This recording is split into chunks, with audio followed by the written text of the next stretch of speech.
Brazil football ফ্যানদের জন্য বড় update. 15ই November লন্ডনের এমিরেটস স্টেডিয়ামে মুখোমুখি হচ্ছে ব্রাজিল সেনেগাল। এই ম্যাচে কিন্তু নেইমার নেই, এটা অনেকের জন্য হতাশা।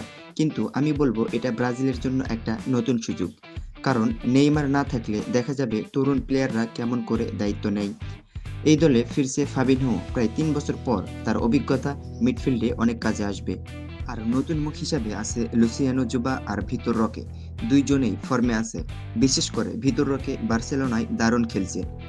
চলেন দেখে নিই এবার ব্রাজিলের সম্ভাব্য একাদশ। বেন্তো, যিনি গোলপোস্টে দাঁড়িয়ে থাকবেন। ডিফেন্সে থাকবে দানিলো, মার্কিনিওস, গ্রাবিয়াল আর অ্যালেক্স সান্দ্রো। মিডফিল্ডে ক্যাসিমিরো, ফাবিনহো, লুকাস পাকেতা। এই তিনজনের কম্বিনেশন কিন্তু অনেক স্ট্রং।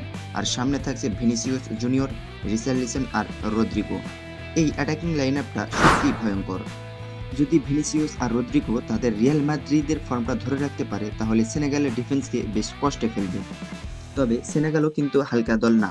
মানে তাদের আছে কালিদো কুলিবালি, এডওয়ার্ড মেন্দি আর সাদিও মানে। তাই ম্যাচটা একপাক্ষিক হবে না, বরং খুব টাইট হতে পারে। চলুন এবার দেখে নিই পুরো ব্রাজিলের স্কোয়াড। গোলপোস্টে থাকছেন Ederson Hugo Souza. Defender Caio Henrique, Eder মিতালাও, Fabricio Bruno, Luciano Juba, Paulo Henrique এবং ওয়েসলি।